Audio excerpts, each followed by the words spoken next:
friend, Dr. Jose, who also happens to be the president of IAP Kerala.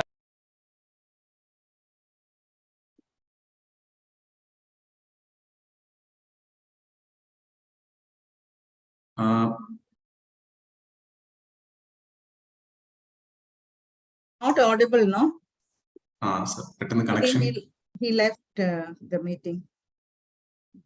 You can invite. We will call him. Meanwhile, Dr. Jose can. You can call him, Dr. Jose. Meanwhile, we will call him. Yeah. Due to technical issues, I think sir has been. I'm here. I'm back. Okay. Sorry, sir. I don't know what happened. Suddenly that live streaming thing came and it just got disconnected. Very sorry for that. So dear Jose, I was talking about doing amazing work. He and along with him, Dr. Krishnaman, a big round of applause for IIP Kerala doing phenomenal work. And of course, all dear friends and colleagues who are here. So Madam, thank you. Dr. Elizabeth, Madam, thank you so much for those kind words. I'm just a facilitator. I don't know, because of oversight last 2 years, somehow this Complementary Feeding Day got shifted to November, where it has nothing to do. Actually, every day we are supposed to give this message.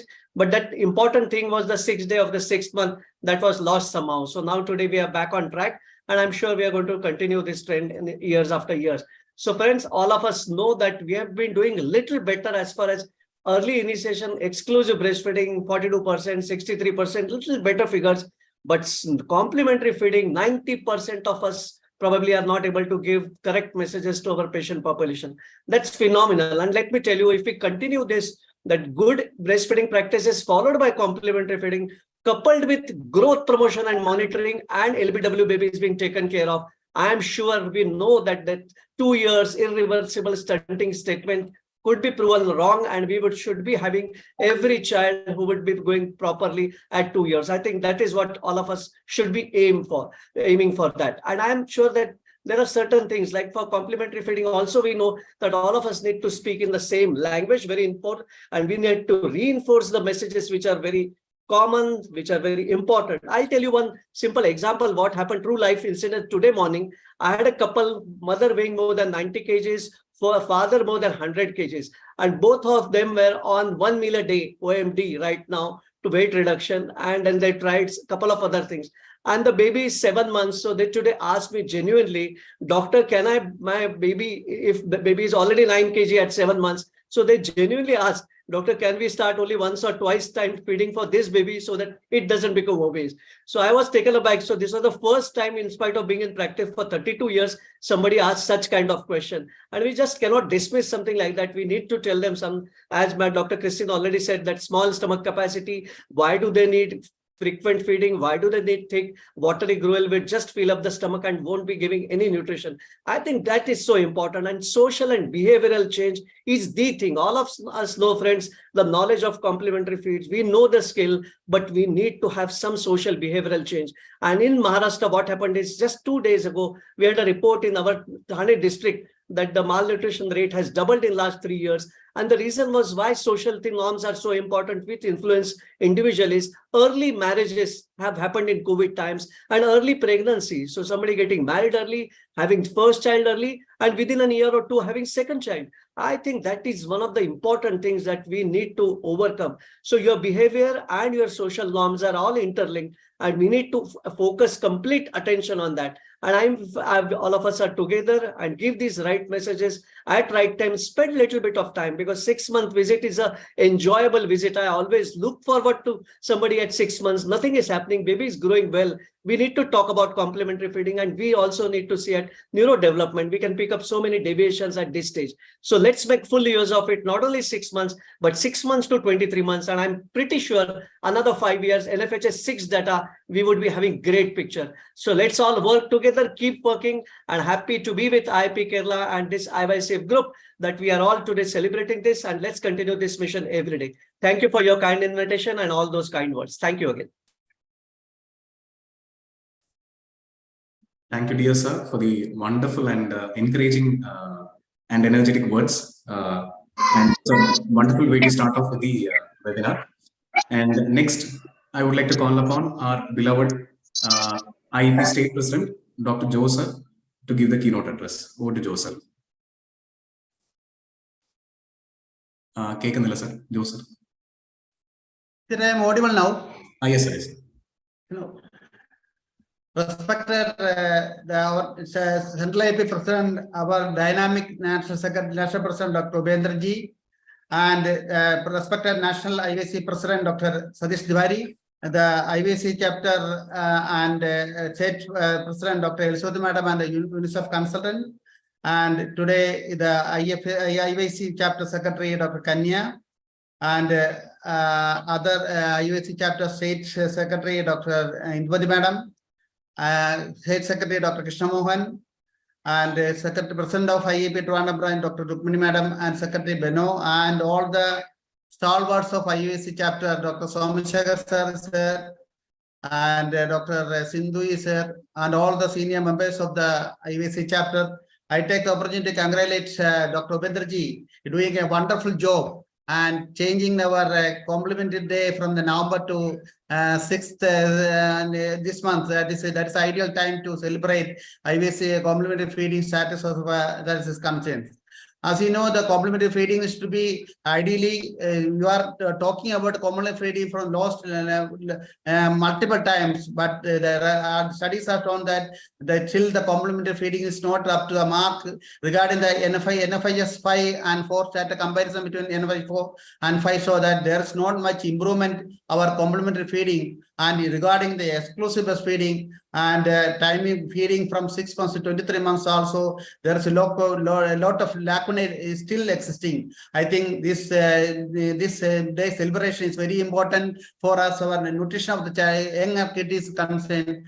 And I think all over India, under the leadership of Ubendraji, doing a wonderful job to celebrating this complementary feeding in an extensive manner. I think IAP Kerala state subchapter, IVC chapter doing a wonderful job. I think I know that there's even say that complementary feeding in different ways. At least in here we don't know exactly what is the complementary feeding status is in our state is concerned. So our IAP Kerala chapter is planning to conduct a pilot study in different part of IAP Kerala to know that what is exactly the pattern of feeding in Kerala is concerned. And Dr. Indumani Madam, Dr. Elizabeth Madam, Dr. Sindhu, and doing a planned out to do a study in Kerala. I think within 6 months we come forward with data regarding the present scenario of IVC complementary feeding status in Kerala is concerned. I take the opportunity to congratulate IYC chapter Kerala for doing an initiation for starting the study in the Kerala, and again the national IYC chapter doing a lot of activity in related to complementary feeding. And I take the opportunity to congratulate the national IYC chapter and state chapter for a wonderful job regarding that. Again, the IAP Trivandrum branch is always encouraging the coordinating all the IAP Kerala activities. This is also the pioneer project of IAP Trivandrum branch. Is doing a wonderful job. I congratulate IAP Trivandrum branch for taking all the leadership to coordinate the program. It's very. I wish you all the best program. Jai Hind, Jai. Thank you so much, sir. Now I call upon our National Secretary, IYCF, Dr. Kanya Mukhopadhyay, to speak a few words. Thank you. I would like to, on behalf of IYCF chapter, I would like to thank and congratulate this Kerala chapter for organizing this event. Actually, you are doing a great job. You are not only spreading the awareness to the healthcare workers, but it is the community. I know Elizabeth Madam has a lot of work in the community also. Spreading the message is extremely important, because we know India has so many programs on the nutrition, but still we know that our data of NHS 5 that hardly 11% get adequate complementary feeding between 6 to 23 months. And I hope that the CF Complementary Feeding Day is not celebrated on 6 June only. We should be celebrating it every day. And I remember, and I like Dr. Upendra's message, 6 minutes and 6 messages, that we should be doing all the time with our patients and teaching the healthcare workers, our junior residents, healthcare workers, as well as in the community people. So I wish you all the best, and thank you for inviting me. Thank you so much, madam. Now, I call upon our dynamic state secretary, of IAP Kerala, Krishna Mohan sir, to speak a few words. Thank you, Dr. Beno. So, respected National President of IAP, Dr. Upendra, respected State President, Dr. Jose, the National Office Bearers of IYCF, and the State OBs of IYCF. First and foremost, thank you so much for arranging such a wonderful program. Special thanks and appreciation to our dearest Elizabeth Madam and Indumati Madam for all arrangements. So I think around 2 months back, Elizabeth Ma'am called me and asked about when is IYCF. Then I looked up the central IAP chart and said it is in November. Then Madam only told that it should be in June. She was very much interested in that. And thank you so much for all your activities and best wishes for the program. Thank you so much. Thank you, sir. Now, I call upon our beloved IAP Trivandrum President, Rukmini Madam, to speak a few words. Over to Rukmini Madam. Madam muted. Madam muted. You are muted, madam. Good evening, respected IAP National President Dr. Upendra, IYCF President Dr. Satish Tiwari, Jose sir, Krishna Mohan sir, Dr. Kanya, and Elizabeth Madam, my teacher, Dr. Indumati, Dr. Rupa, Dr. Sindhu, and Dr. Beno Andrew, and all my friends and colleagues, especially Dr. Someshekar sir, who is my good friend. IAP Trivandrum is really happy to coordinate this great function of observing Complementary Feeding Day.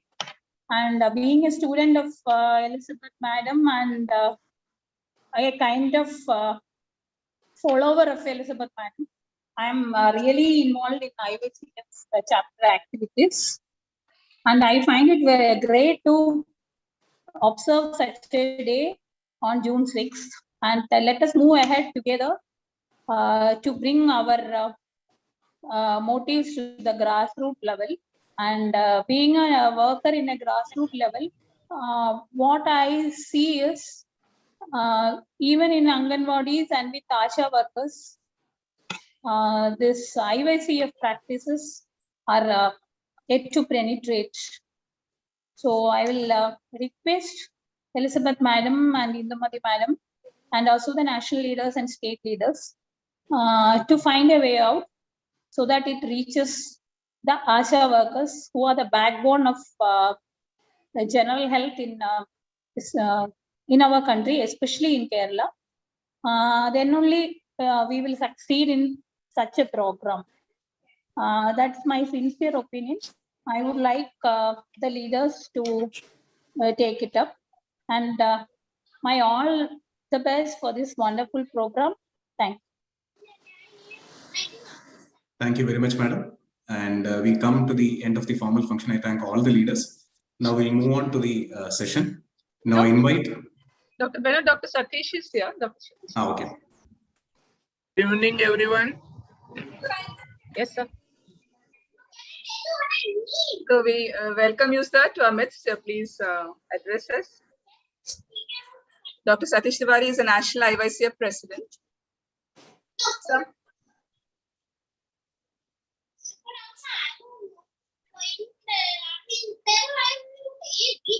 Hello. Yeah. Mute. Yeah. Good evening, everyone. I am on behalf of IYCF chapter of IAP. I welcome all the faculties, all the executive board members of the Kerala IAP and President IYCF chapter Kerala branch of the IAP, the President of the Thiruvananthapuram branch, members of the Kerala IAP and the Kerala IYCF chapter.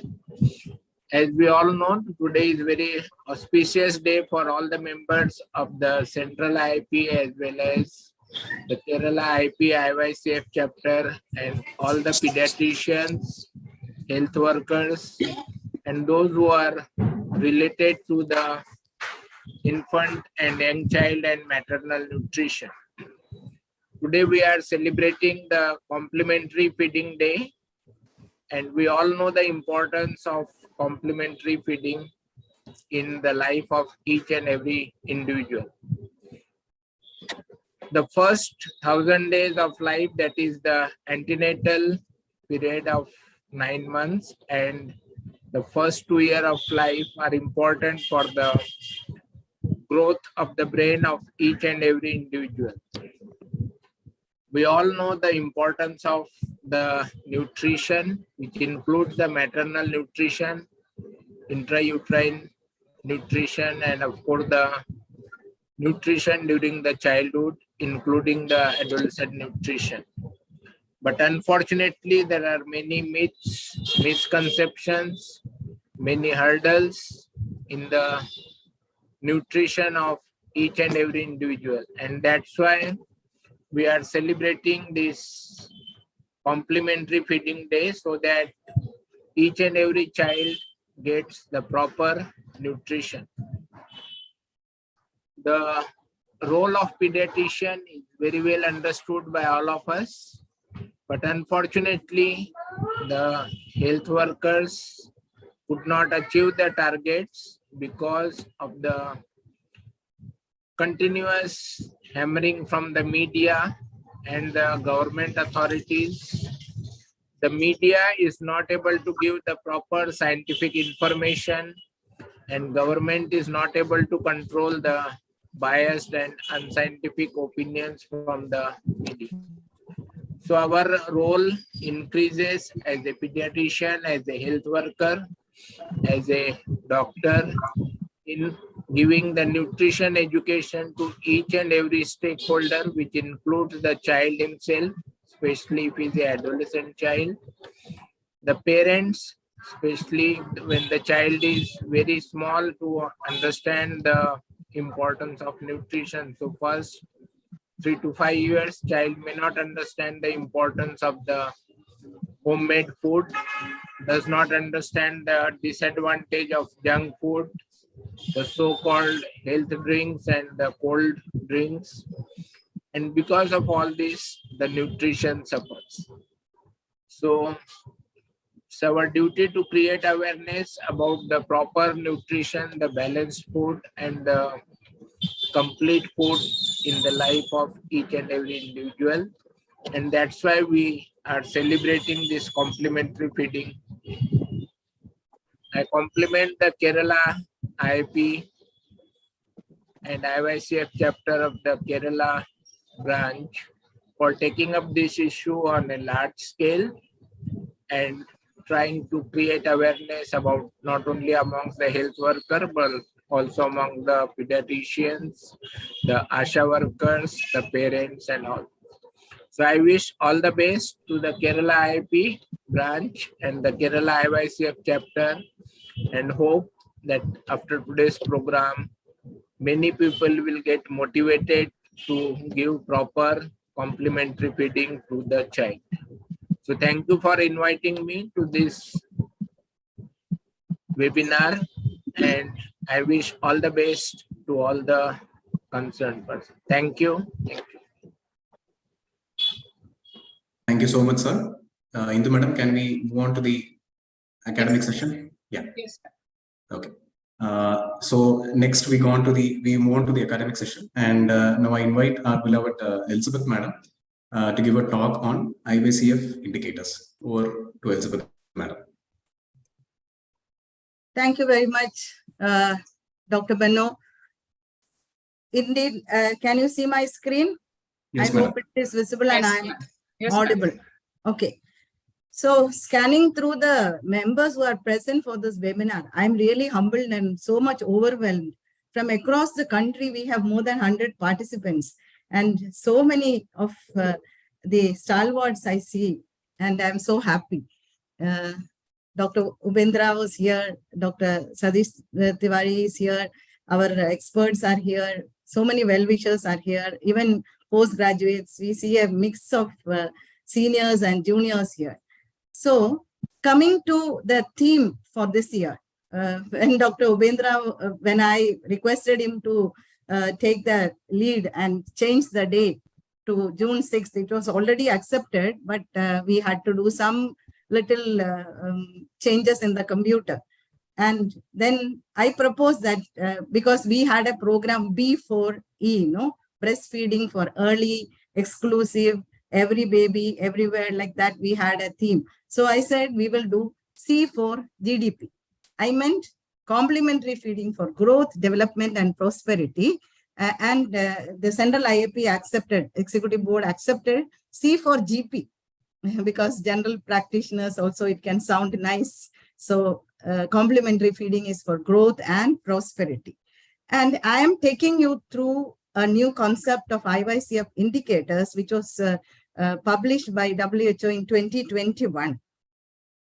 Actually, all of us are familiar with this slide. Growth faltering in our country sets in during the second half of infancy. You can see that by 5, 6, 7, 8, 9, 10 months, most of our babies are stunted, wasted, they have low MUAC, and now the other side of the malnutrition, the obesity is also coming up very early, as Dr. Ubendra pointed out. Actually, we consider 0 to 24 months as a window of opportunity. Window means it is the opportunity. No baby should fall into the pit of malnutrition. But we see that most of the stunting, wasting, everything is happening. Anemia, everything is settling during this period. And after 24 months, it is too late. And I don't know how many of you have seen this Lancet report. This was published in 5th May 2023. Lancet reported that in India, there are 60 lakh children who are zero food kids. That hit the headlines, and there was a lot of cry and hue, and there was a lot of controversies coming up. So what did they mean by that? And how did they get this number of 60 lakhs? Everybody was debating, denying, etc. And Lancet was quoting NFHS 1 to 5, 1993 to 2021. It says that prevalence of zero food children has declined from 20 to 17.8, but the 17.8 will work up to 60 lakhs children, under 5 children, who are alive and living with their mothers at the time of the survey. And the cry and hue came, all the researchers jumped at it, and all the seniors and everybody started telling that Lancet figures, if we consider breast milk in the definition of food, the actual zero food figure will become 1.3%. And Dr. Srinivas Goli was one researcher who was vehemently denying this. And he says that 65% of the children who are zero food are in the age group 6 to 21 months. And there is a greater chance that they may be exclusively breastfed. And it is not zero food. And it may be insufficient, but we accept that it may be insufficient. Here lies the catch. And so this, they say that this alarm given by Lancet is artificially inflating the numbers, and he creates unwarranted alarm among readers and policymakers. What do all of you think? You are all the enlightened group who are interested in nutrition. What do you think? My view is that we should get alerted. See, when we say that 6 to 11 months old babies are only on breast milk, when we claim that that is why our figures are such low, such high, are we thinking that 6 to 11 months babies need only breast milk? Actually, this should alert all of us to that. And the UNICEF database says that minimum acceptable diet is only in 9.6, which has now, after NFHS 5, it has become 11%, as Dr. Kanya was telling. Minimum dietary diversity is there only in 16%, and minimum meal frequency is there only in 41%. That is less than 50% of our children. And from NFHS 5 to NFHS 4, look at the orange and the blue. The blue has not made any much change. And the NFHS 5 final nutshell is that 85 to 90% of the children are still nutrition hungry. But when it was projected globally, we became very upset about it. So my point is that there are 17 indicators for IYCF. unless and until we improve upon this, at any global rating, we will be far behind. Even Kerala may be very far behind if we are not knowing what are the indicators, how we are going to be scored. So what are the indicators? Where do we stand? That is the thing I am going to tell. Ever breastfed is 1.1. The percentage of children born in the last 24 months who were ever breastfed. Now in Anandapuri Hospital, we have updated our software and we have a column that is infant feeding, breastfeeding, complementary feeding, like that we have to tick for every baby. So it is important that percentage of children born in the last 24 months who were ever breastfed. So we have to take the numbers and see in our own hospital or in our own setting. Then what is early initiation? Percentage of children born in the last 24 months were put to breast within 1 hour of birth. And you know that within 1 hour of birth, the Government of India data is 25%. And the UNICEF and WHO is telling that let us initiate within 24 within an hour, at least to 70% of the normal babies. 30% of the small and vulnerable babies may be left out. They go to the nursery. Nobody is taking the data. How many babies in the nursery were put to breast within 1 hour? So let us improve this 25% to the opposite side. The red becomes the green and the green becomes in the pie diagram, at least to 75%. Now, the third indicator is exclusively breastfed for the first 2 days after birth. How many were breastfed in the first 2 days? We know that most of the cesarean babies, it may amount to 40 to 60%, are not breastfed in the first 2 days, exclusively breastfed in the first 2 days after birth. So if we are scored with this, we will go very, very backwards. Then exclusive breastfeeding under 6 months, U6M, and U5M, U5 under 5 we call no. Similarly, under 6 months, if you take percentage of infants 0 to 5 months who were fed exclusively with breast milk during the previous day. On the day of the survey, what they ask is that, was your baby exclusively breastfed the previous day? But the answer may be no, because the mother may be out, mother may be having some classes then or some interview, she was not available at all. Then our percentages will go down naturally. Then the next is mixed milk feeding under 6 months. Percentage of 0 to 5 months who were fed formula or animal milk in addition to breast milk on the previous day. This is very specific question by which the IYCF indicators are made. And we know that mother's milk and fluids, along with other fluids, it is 54%. Mother's milk alone is 46%. That is during the 1 to 5 months. And we can see that in 1 to 2 months, it is 69%. It comes down to 28% by 5 to 6 months. That is, as the age is advancing, they are adding all the other foods and fluids. Now, the sixth indicator is continued breastfeeding during 12 to 23 months. Percentage of children 12 to 23 months who were fed breast milk during the previous day. So this is an indicator. The mothers will be giving the correct answer, and then our rates are going to be very low. And we know that in the second year of life also, a substantial amount of energy and protein and all are going to come from breast milk. And see, substantial amount of energy. This is in the second year. Energy, protein, and very good bioavailable iron, vitamin A, most of the vitamin C, it is coming from breast milk. So there lies the importance of breastfeeding in the second year of life. And the seventh, now we leave the breastfeeding indicators and come to complementary feeding indicators. Introduction of solid, semi-solid or soft food 6 to 8 months of age. Percentage of children who had this the previous day of the interview. That is it. And then minimum dietary diversity, 6 to 23 months. How many of them had at least 5 food groups out of the 8 on the previous day? When you are, this is a big challenge, I must say. And so what are the 8 food groups that they say? In the 8 food groups, this is a new pyramid. for all of us must know for the 6 to 23-month-old baby. And the essential and the number one food group is breastfeeding. And then comes, I'm reading from top to bottom, grains, roots, and tubers. These are the energy products. Most of our babies are getting this one food group. Then the next one is the protein source.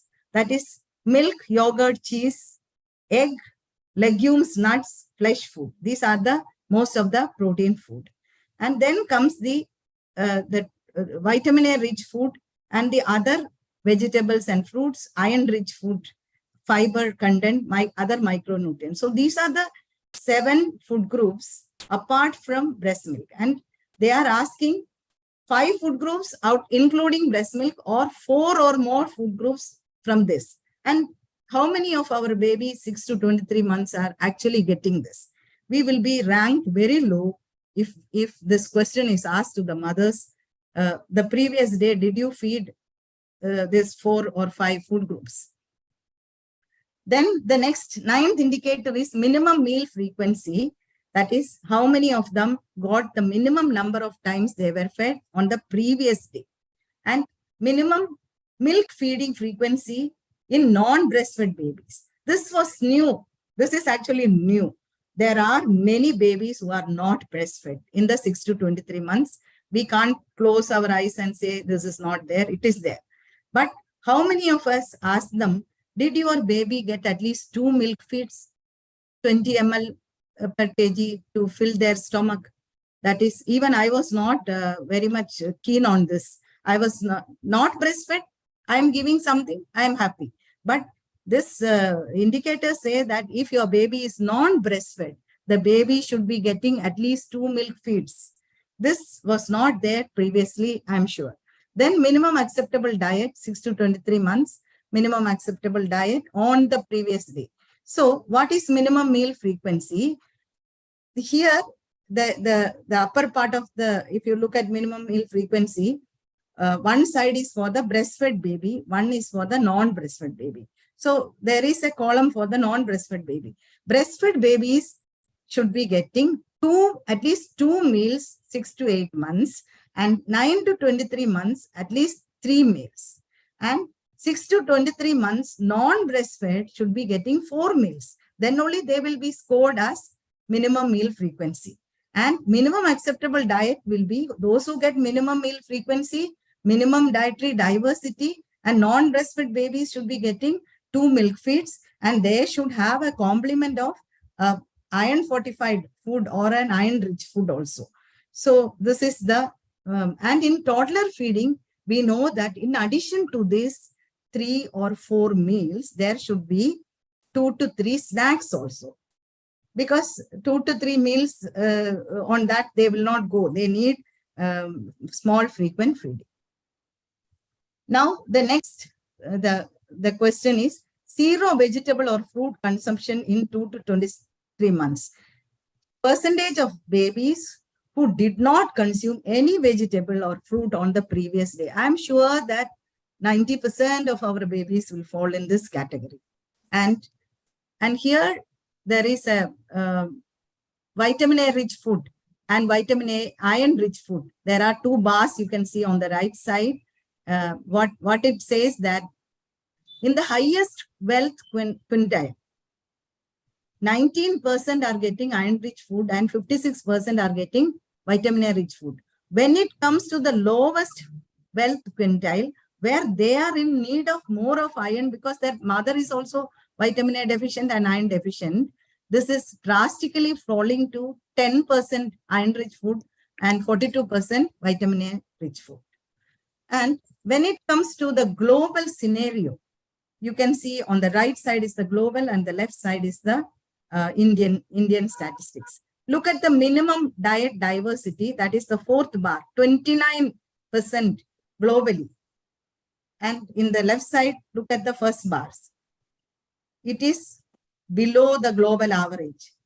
24 in breastfed, 17 only in non-breastfed. Minimum dietary diversity, and all children 23%. Minimum meal frequency, 53% globally. And in the non-breastfed children, frequency is being met because children are hungry. they are not getting breast milk, which is satisfying their thirst and hunger. So they will be demanding. But breastfed babies, 31%, all children, 35%. And minimum acceptable diet, 19% globally. And here it is mere 11 or 12%. And when it comes to complementary feeding practices, we know it is the bottleneck in IYCF practices, which leads to growth faltering. And we know that because only 11% are getting the minimum acceptable diet, 26% of our 6 to 23-month-old are wasted, 39% are stunted, and 82% are anemic.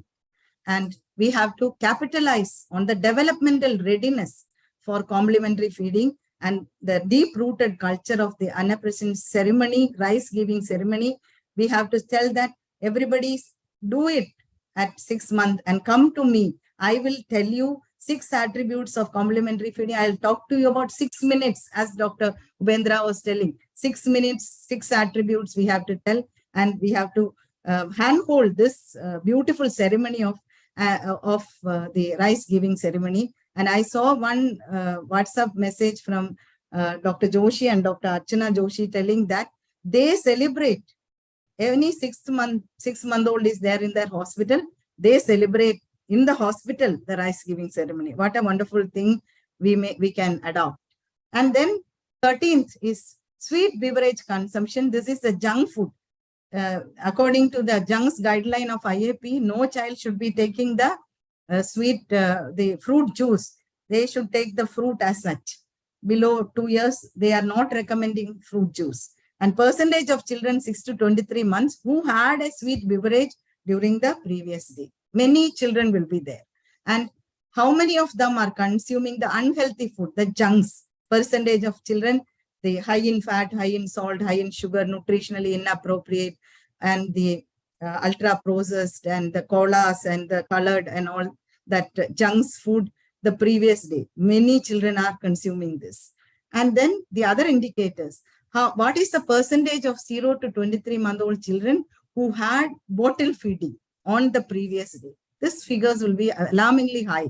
Then the 17th indicator is infant feeding area graphs. How many children come under the breast milk graph? How many children come in the special transition food graph, etc.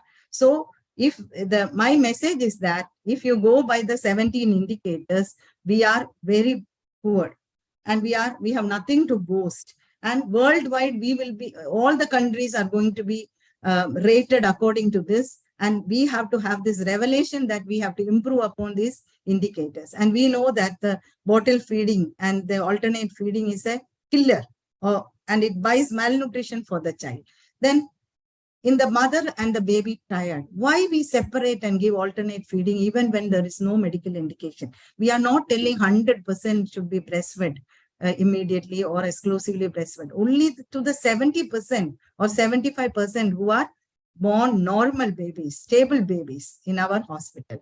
But why this rise in the use of breast milk substitutes? There is a growing concern. And Dr. Satish Tiwari is the apostle for our IMS Act. And what about the wash hygiene? And are they all neglected? So feeding practices during diarrhea. And you can see that some food or more than usual was given to someone, but less or much less, and no food was given to 45% of the babies when they had diarrhea.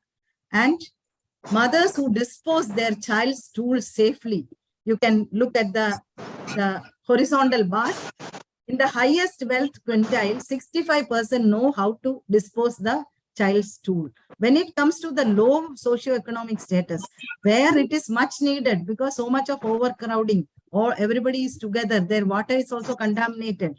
Only 3% of the mothers know how to dispose the child's stools. I think along with this, we must take the initiative to teach hygiene and wash. That is water and sanitation and hygiene we have to teach to the mothers, soap and water and all. So finally, to cut short, 6 attributes. So many have their own ways of teaching it. Timely introduction, age appropriate, age what is the amount, how much amount, what is the consistency, what is the hygiene and the safety that you have to propose. And it should be responsive feeding by the caregiver. And feeding during illness, I have shown the diarrhea figures just to say that we should handhold them during their illnesses. Extra feed should be given for the lost weight. And search at home rather than in supermarkets. And all these foods, whatever we have said, the 7 food groups are available at home, and no extra added sugar and salt. At least in the 6 to 8 months when we are preparing especially for the baby. It doesn't mean that we have to deprive them of all the tastes. We have to actually train them to family pot feeding. Everything should be in moderation, that is all. And the eating time should not be a battle time for the baby. And some of these are from my own kitchen. The kato dosha, the butterfly dosha, the baby says how to make the dosha, and my maid is super good in making all these things. It should be given attractive to the child. And see, overindulgence by the baby. Where is the mother? There is the mother or supervisor is not there. The caregiver is not there. The food is given to the baby. It actually, the baby should have a small portion of the food, and the mother should have a large portion of the food with her. She should be interacting with the baby and giving it. Here the baby alone is enjoying, and she's putting it everywhere. And look here, the father is available to feed, the alternate feeding, but how much the baby gets ignored or aloof. And see, pressure, force feeding. These 3 are not needed. We should have a very happy time during feeding. And what has the government done for this? The IMS Act is there, which was passed in 93, amended in 2003. And we have the MA program and the IYCF program to handhold the hospital initiative of mother and baby friendly hospitals. The Anganwadi services is giving the counseling. The Poshan Abhiyan is focusing on the social and behavioral change communications. Maternity Benefit Act has been amended. Now 26 weeks of leave is there. Pradhana Mantri Madhur Vandana Yojana, there is a cash incentive to the pregnant and the lactating mothers. And we have the village health, sanitation and nutrition days. Home-based young child care and home-based newborn care. The ASHA workers we were mentioning here. And the revised mother-child protection card. I must say that we pediatricians are the ECD champions, ECDN champions, early childhood development and nutrition. And we should be hand-holding the home-based care during the 11 visits. So this is a beautiful document that we can capitalize upon, the mother-child protection card. And we can amalgamate our 11 visits up to the extended window of opportunity to 36 months, up to 3 years. 2 to 3 years is the extended window. Even everything, development also, there is a green zone where the baby get the tick by the, if the baby is doing it. And the parenting, the blue says what toys, what play they will enjoy at that period. And the red is the red flag. So let us customize, roll out and scale up complementary feeding. It is for growth, development and prosperity. Yes, we can start today. That is my message. I hope this, all this 100 and odd more people who have joined here will start all this new IYCF indicators. That is, we have to have a different mindset. Otherwise, we have preset mindset that this food can be started only this time, this food cannot be given this time. But look at the baby. The baby needs energy, all the essential amino acids. Sometimes I ask some students, about this and they say, oh, can we give the egg at this period? Then I ask one question. Is non-veg easier to digest or vegetarian diet easier to digest? Then they say it is non-veg, because even the amaranth or the drumstick leaf, the adult cannot digest, no? They find it difficult. So it is the process of digestion, assimilation is the same. They split into peptides, They split into amino acids, they split into the monosaccharides or disaccharides, and they absorb. So we have to change our mindset, and it should be a systematic introduction of the right type of food at the right age in order to meet the nutritional demands of the baby, which should be culturally acceptable to the society and to the family. So if the family is willing and if they are asking, we can say yes to them. If the family wants it because gluten sensitivity is there, they want to start it later. Okay, let them start it later. And an oral challenge early is going to decrease the allergy. Now, previously you say postpone because allergy will come. Now the allergy specialists are telling that inhalation or contact, skin contact causes more allergy than oral challenge. I think we can take the discussion after the panel also, because most of the doubts will be cleared in the panel also. Thank you very much for this great opportunity. And I'm so happy that 116 people are logged in. Thank you very much. Really so much satisfying for all of us. Thank you very much, madam. Thank you, madam, for that very lucid and wonderful presentation. As madam said, we'll take the questions after the panel discussion. And now we'll move on to the panel discussion. And I call upon the moderator, Dr. Priya Srinivasan. And the discussion is on what's new in IYCF practices and culturally acceptable practices for different states. Over to Dr. Priya Srinivasan. Madam. Thank you, Dr. Benno. Now we'll start the panel discussion. Let me share my screen.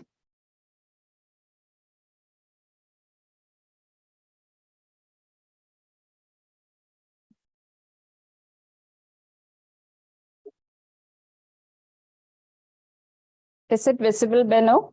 Yes, madam. Visible. Yes. Okay, thank you. So today's topic on feeding day is what is new in IYCF practices, culturally acceptable practices for different states of India. We have 4 experts with us. The first person is Dr. Ketan Bharadwaj. He was the president IYCF Central IP for the years 2019-2020 and president of Human Milk Banking Association for 2020. He is presently working at Surat as the director of Masoom Children's Hospital and the director of Neo Plus ICU. Next, we have Professor R. Somashekar, who was the secretary of IYCF Central IP for the years 2019-2021 and the secretary of HMBA for the years 2019-2021. He is presently working as professor of pediatrics at Sri Balaji Medical College. We have our own Christine Indumati Madam, who is the secretary IYCF Kerala. She is presently working as senior consultant and neonatologist of SUT Hospitals, Pattam, Trivandrum. And we also have with us Dr. Sindhu TG, who is the vice president of IAP Kozhikode. She is working with Government Medical College Kozhikode as associate as additional professor. We'll straight away go to the panel discussion. 1 minute, Dr. Priya. I would like to invite Dr. Rupa Ballard. She is going to be the expert who is going to summarize the panel. Yes, and madam. give the expert comments. Oh, Dr. Rupa Ballard is here. Yes, madam, I'm here. Thank you for joining us. Thank you. Thank you, madam.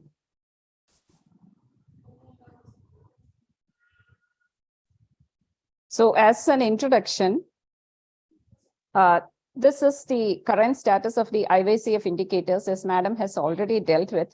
And this is the India as well as the Kerala statistics. The NFHS 5, we can see that, this complementary feeding, at least by 8 months, is being started only in 46% of babies. And the minimum acceptable diet is received only in 11% of babies of India. And the CNNS data, that is the 2018 data, shows that the minimum acceptable diet received is only 6.4% of babies. And only 42% of babies are receiving the minimum meal frequency. And 21% of babies are receiving the minimum dietary diversity. and see the UNICEF, the nutrition report of 2021, which says about the egg or the flesh food consumption. It is only by 15% of children, and the zero veg and fruit consumption is there in 55% of children. Now, take into consideration about Kerala statistics, NFHS 5, which says that complementary feeding is started at least by 8 months only in 70%, and the minimum acceptable diet is received only in 23% of babies. Now, according to the CNNS data, the minimum dietary diversity in Kerala is practiced only in 53%, the minimum meal frequency only in 66%, and the minimum acceptable diet only in 33%. Now, what are the key IYCF indicators? That is, key IYCF interventions. Now, early initiation of breastfeeding should happen within 1 hour of birth, whatever be the mode of delivery. And the exclusive breastfeeding should happen for 6 months, and it should be continued with breastfeeding along with complementary feeding at least till 2 years and then beyond. You start complementary feeding at 6 months, that is 180 completed days. The complementary feeding should be age appropriate in quality, quantity, consistency, and frequency. And then responsive feeding is a must. Mode of feeding is very important. Avoid bottle at all cost. Then hygienic and safe complementary feeding practices are important. Immunize the baby on time, deworm the baby on time, and iron and folic acid supplementation, vitamin A supplementation, all these are given by the government free of cost. And the growth monitoring is important to identify MAM and SAM and give therapeutic feeding in case of SAM. And also, what is important is the nutrition during pregnancy, lactation, and adolescence. Now, we have certain questions. Now, 2023, the current year is considered as the International Year of Millets according to United Nations. And we all know that millets is considered as superfood at present. Now, when we consider the dietary diversity, keeping ragi apart, ragi is also a millet. Can millets replace wheat and rice as complementary foods? The question is to Dr. Ketan Bharatwar. Sir. Very good evening, everybody. At the outset, I am very thankful to Madam Elizabeth, Dr. Priya, and the whole IAP Kerala branch. I will just initially, I will run through a small PPT that will give us a proper idea of what exactly we are talking about. Because millets are not the staple food everywhere in the India, though in most of the states they have got their staple food as either rice or wheat or maize. And maximum millet that is being consumed is sorghum, jowar. But then, with this Prime Minister's year of millet, a lot of inquiries have been coming, and I myself have tried many millets, and then I've learned a lot about millets, and I hope that all of you will learn from this. Millets, yes, definitely, it can replace the routine conventional cereals. And it has got advantages also, so far as complementary feeding is also concerned, because the health effects of millets, they are far-reaching in terms of prevention of obesity and other non-communicable diseases, and many other advantages are also there. Say most of the advantages we can classify it as food security, because millets, they are locally grown in all the states and cultures, and they can be sustainable, and a lot of millets, they need less of water, so it helps in climatic changes also, and they are resistant to pests and disease, so the keeping quality is good for most of the millets, though there are some issues in preservation also, but then a lot of things are getting in for preservation. And they are good sources of all the micronutrients and nutrients that I will detail just now.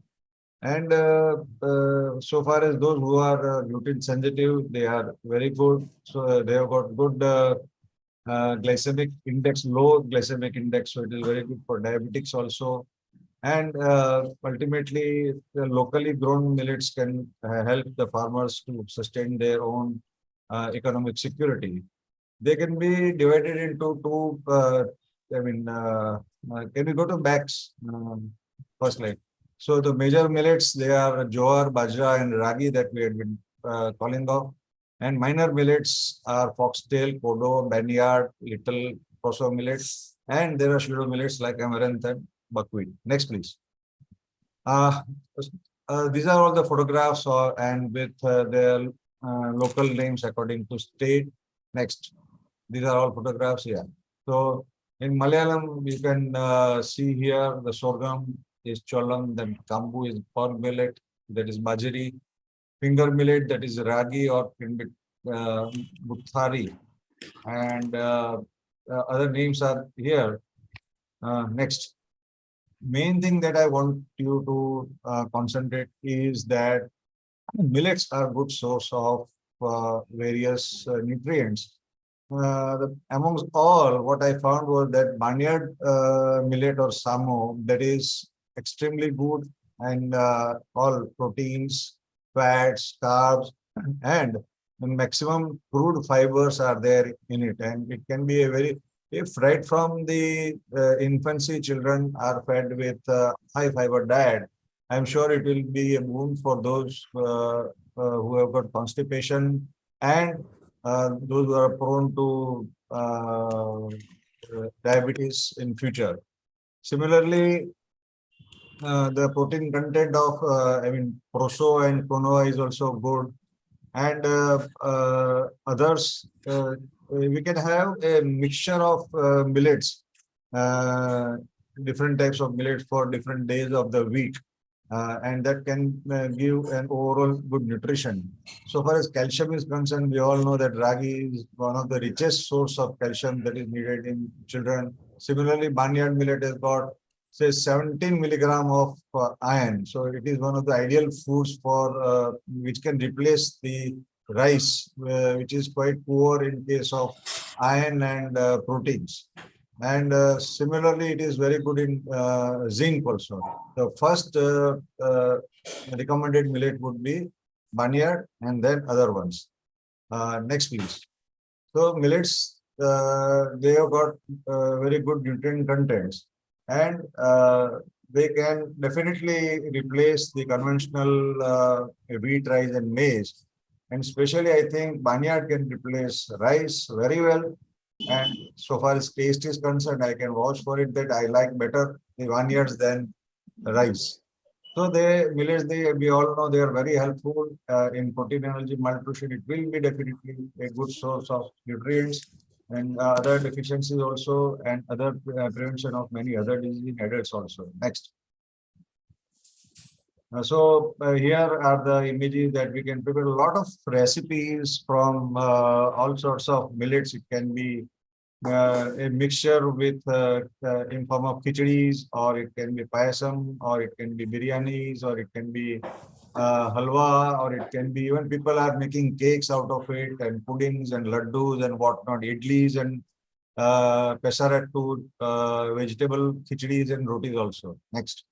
So with this, I conclude here that millets, yes, they are in thing now. Especially, we can think of replacing rice with barnyard, and yes, wheat also can be replaced with a lot of millets, and they should be promoted in our complementary feeding advices. Thank you.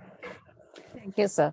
So that is about the dietary diversity. So apart from rice and wheat, I think we can also include millets into our armamentarium of complementary feeds.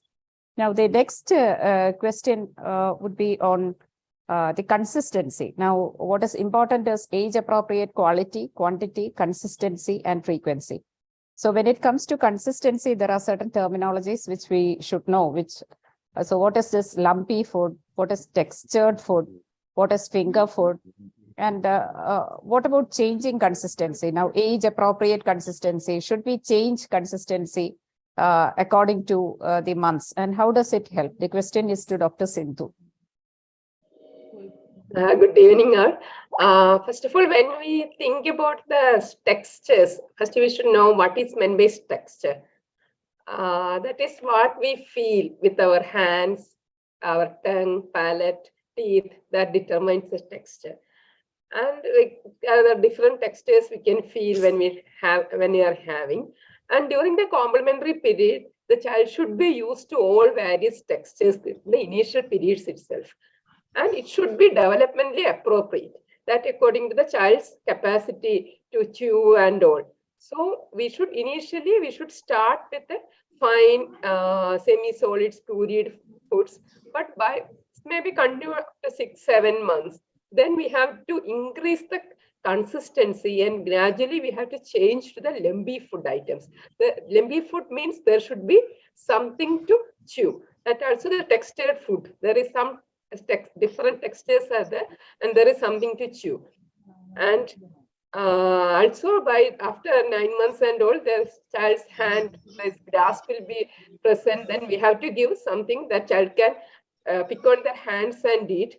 And that should be soft thing, should not be anything that choke the child. And in our culture, even we can make small balls with rice and some pulses that can be made soft balls like that the child can pick it up and eat, something like finger foods. According to our culture, we have to make.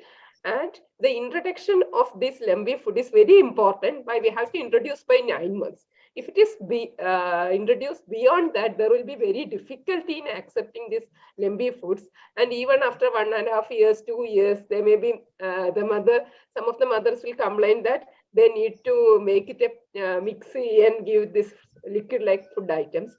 And what we see that majority, some of them are using some spoon-like thing in a bottle and giving this. And so their consistency is always semi-solid only.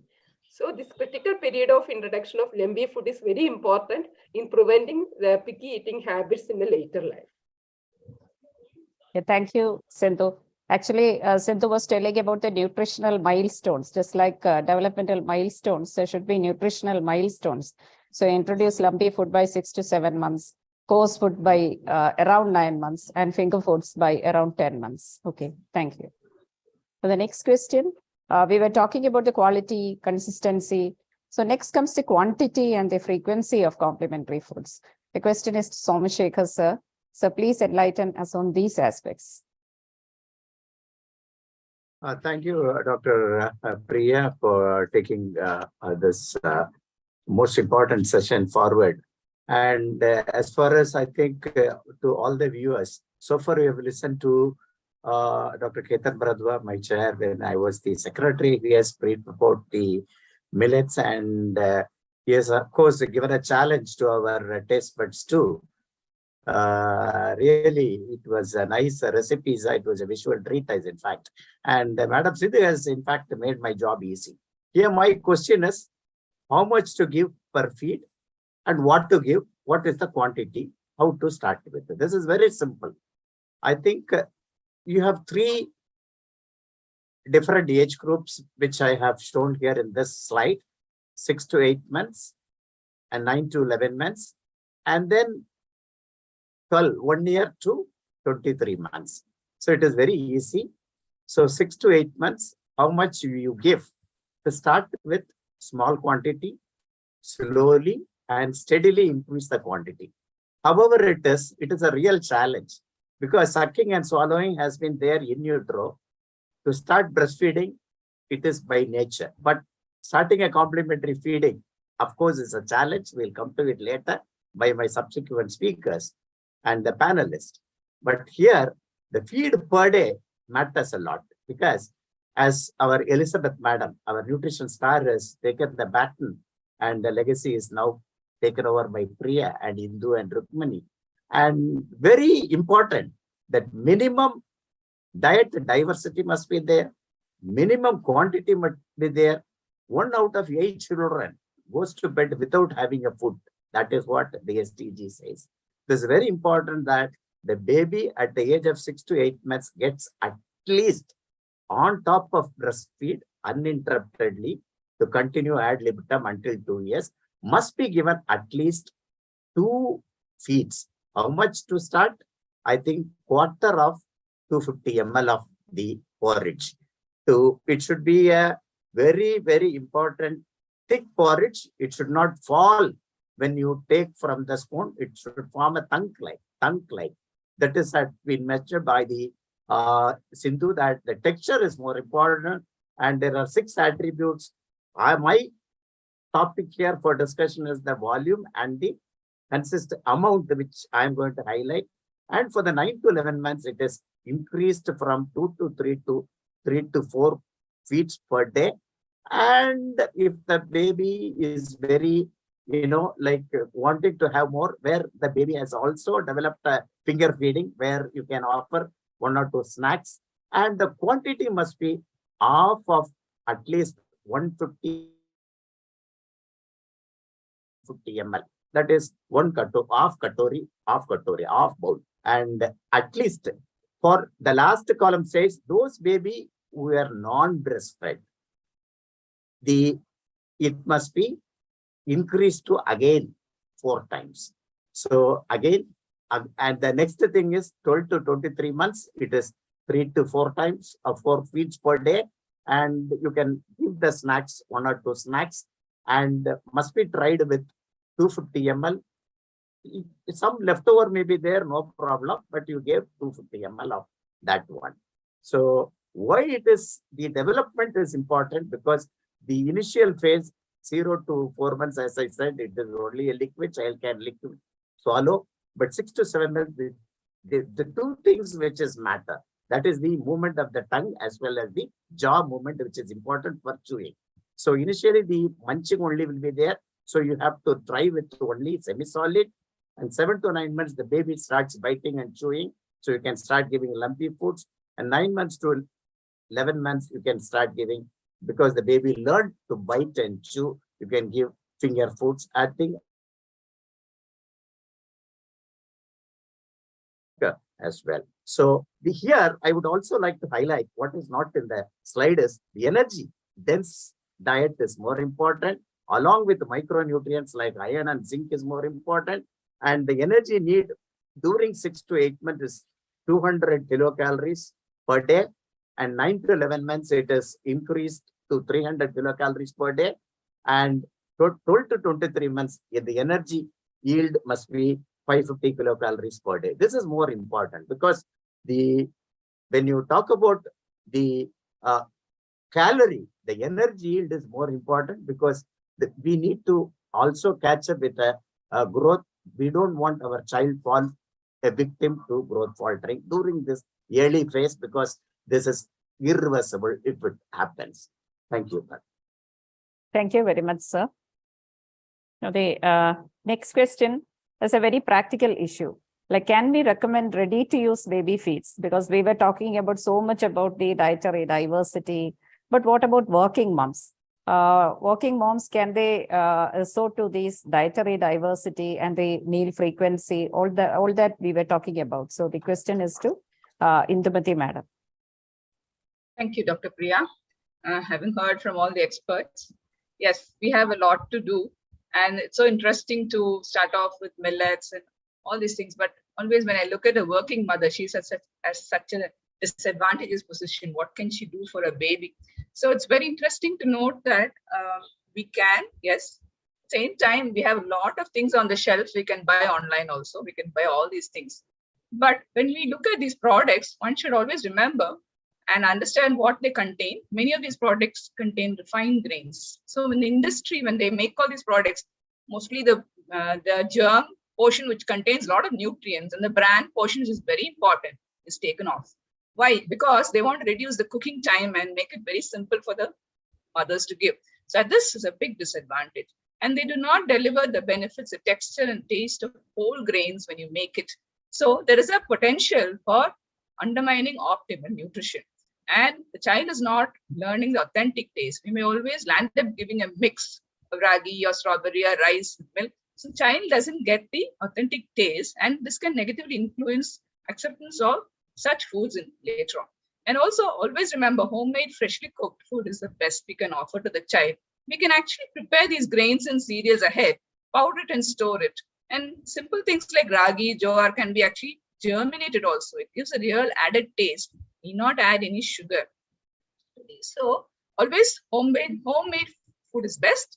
Yes, sometimes we may have to use these ready-made things, but most of the time the child should get homemade, freshly cooked.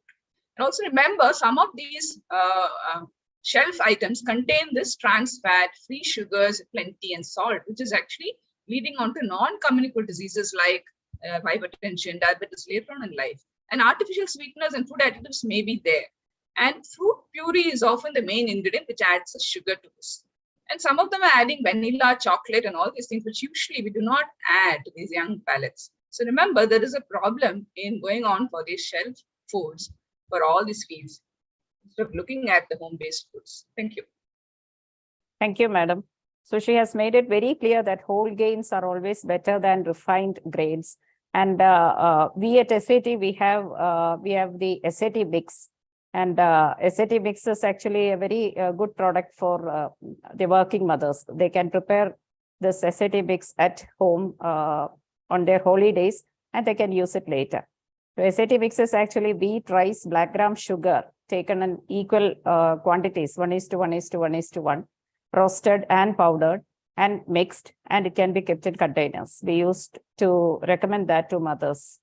So actually that is, these kind of products are actually better than, and I think Tamil Nadu also has got a similar product.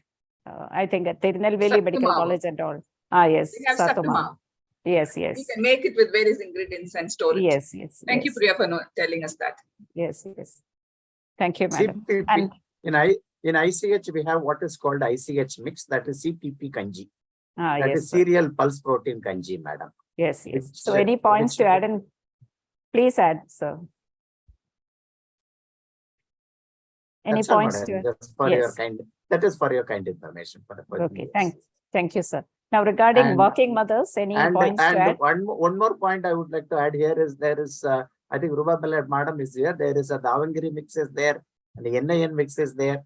Each one of the local culturally acceptable food which is made as a mix is very popular. And we as a probably pediatrician have been practicing in their own institutes. That is also, I think, gaining momentum when given to the child. Instead of the unconventional and food, which is, as madam was rightly, I think, pointed out, these food, like being sold through online, I think, which has to be brought into book tender law and have to be brought to a full stop with a stringent law again. Okay, sir. So anything more to add in case of working mothers, sir?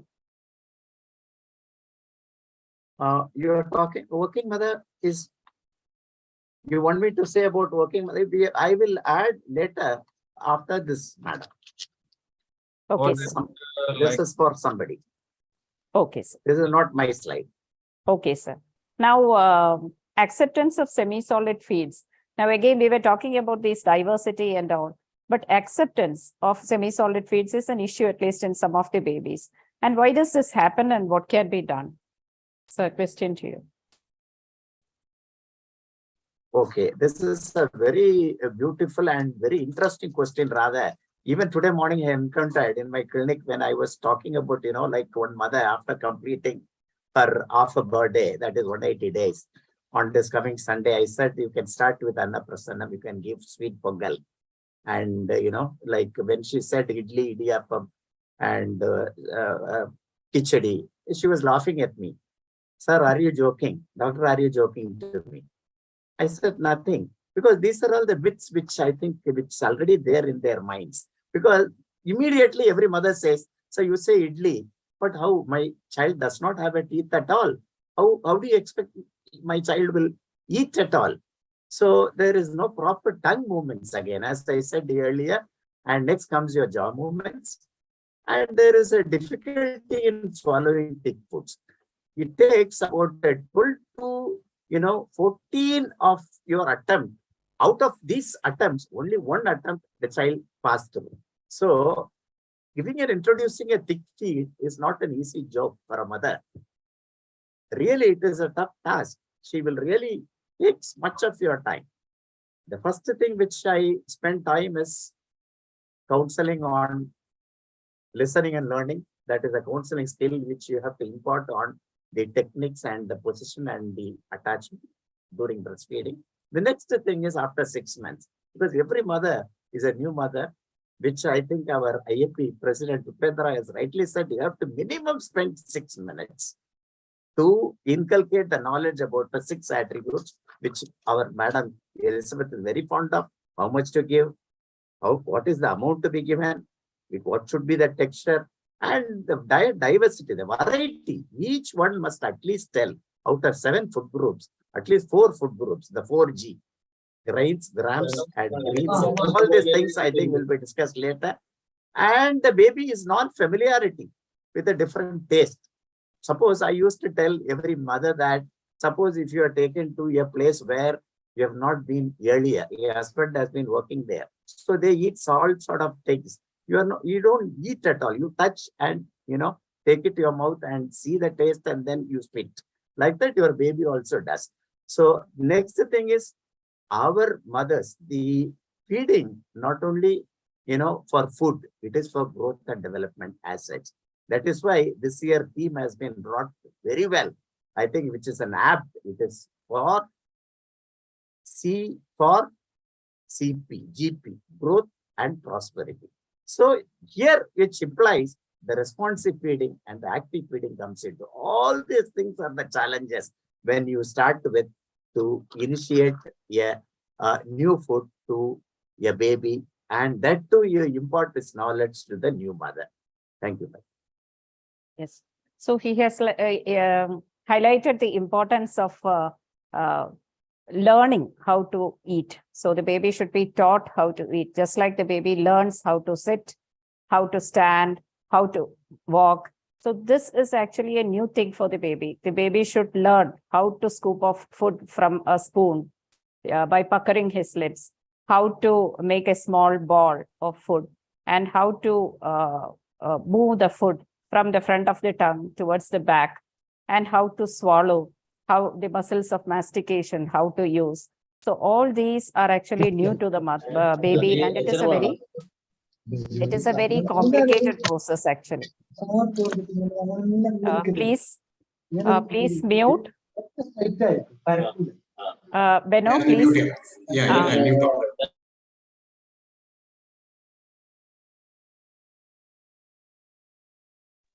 Madam, Priya Madam, unmute.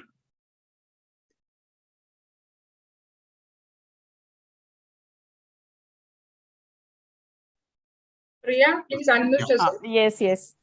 Yes, okay. So this is actually a very complicated process which the baby should learn.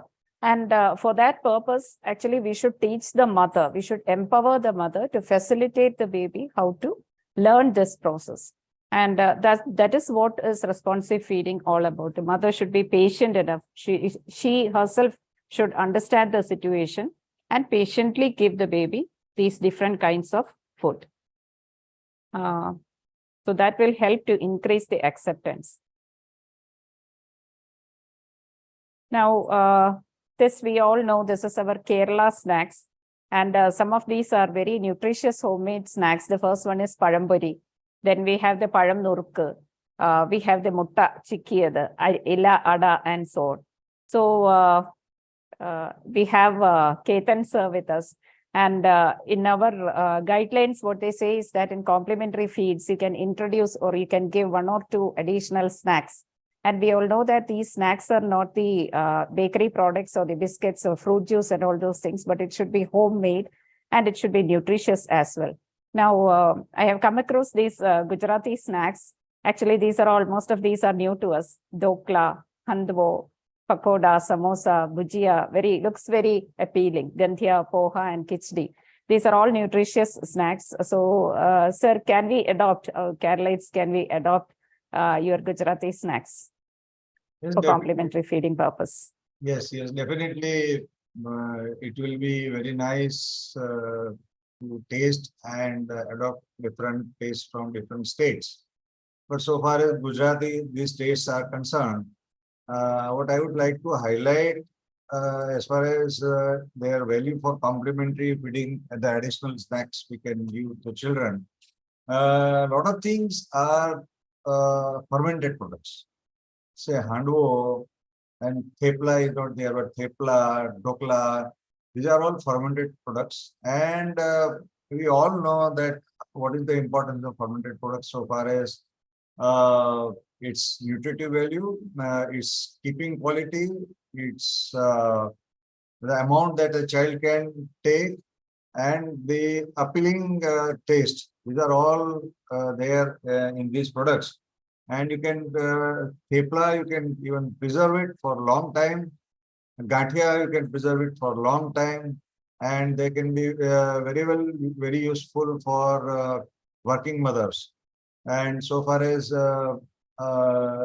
pakoras are concerned, I am very fan of it because you can prepare pakoras from many different types of flours of pulses, and you can use the unrefined flours of pulses as well, and you can put in vegetables inside it, different types of vegetables, either mashed or in larger size, or you can put in a lot of leafy things, all different types of bhajis within it. You can add paneer to it. You can have all those things, and that really makes very good nutritious recipes, and children, they like it. And I think everybody, we should try out. I tried adai, pesarettu, and payasams, and they are also very good, and I cherish them. So Thank you. what I want to convey. Thank you very much, sir. So I think we should share the recipes from different states. Okay. Yes. Thank you, sir. So we have in Kerala itself, we have North Kerala and South Kerala, and we have different dishes. Now, what are the common complementary feeds in North Kerala? So the question is to Dr. Sindhu. And what are the common mistakes made by mothers in Kerala from providing complementary feeds to their children? Actually, when we this IYCF and also now we say rice, there's a confusion whether rice is better, ragi is better, and whatever thing we say in our culture, we accept ragi as the first food. In most of our kids are fed with ragi first in our area. And they also, some of them use this navara rice, that's brown rice, that is nutritionally rich thing, or raw banana powder. And in Kerala, we have this amrutam powder, that is a mixture of various cereals, pulses and all, that is provided through this ICDs, is given free of cost. That is also given by some of them. And this boiled banana, carrot, pumpkin, all these boiled things. These are some preferred things what our population used to give. But that most of them starts with ragi, but the problem is that they continue with this ragi alone for a long time. That's only as thin that is semi-solids. They won't introduce the lumpy foods in the proper time. And also this loose kanji. Most of our mother gives kanji and kattan chaya. That is a staple diet in our area. That is very commonly the grandmothers show their affection to their kids by sharing their kattan chaya with them. And after the time, the kids are very much fond of this kattan chaya, and that result in malnutrition and micronutrient deficiencies. And this delayed introduction of lumpy foods is very important issue in this area. And even though this, I think in the southern parts, there is more use of this raw banana powder is more commonly used at that part, more commonly. And can you share some of the experience from that? Yes, here again, we have all these issues. The veg diet and the raw banana. Yes, they give raw banana. And the very important thing which we see in hospitals is that feeding during illness. What they give is this kanji. These babies, they will be on a loose kanji diet, especially in hospitals. So that is a big problem. So feeding during illness and after illness is very, very important when it comes to complementary feeding. And another issue which we have noticed is the usage of mixer. That is actually the mixer doesn't know the age of the child, whether it is 6 months or whether it is 2 years. All these mothers, they will use the mixer, and the consistency will be same from 6 months to 24 months. And they also use bottles. So bottle feeding And even filler feeding is also noticed. That is They have rampant. this bottle, but they use filler, which is very difficult to clean. Yes, yes. So these are some of the issues in our part. There's no vegetarian foods will come in the next session. Yes. So the next question is to Indumati madam. Madam, when can one give this multi-grain mix? Because Sindhu has already told about Amritam mix, which is given free of cost by our government, Kerala government, from 6 months of age onwards. So that is a group of self-help group. So they prepare Amritam, and actually it doesn't contain much preservatives and all, and it is given free of cost from 6 months onwards, whether we can give this multi-grain mix. And another question is regarding nuts and what are the problems anticipated. Thank you, Priya. Next slide. So actually, better to always start with a single grain or a cereal at 6 months, because you're giving the advantage of the child learning different tastes. If you're going to give a composite mixture of all the grains, I think the child will have a composite taste. You'll never have a taste of individual grains. So it's always better. The child accepts and tolerates the food better. And later on in life also, they learn individual taste.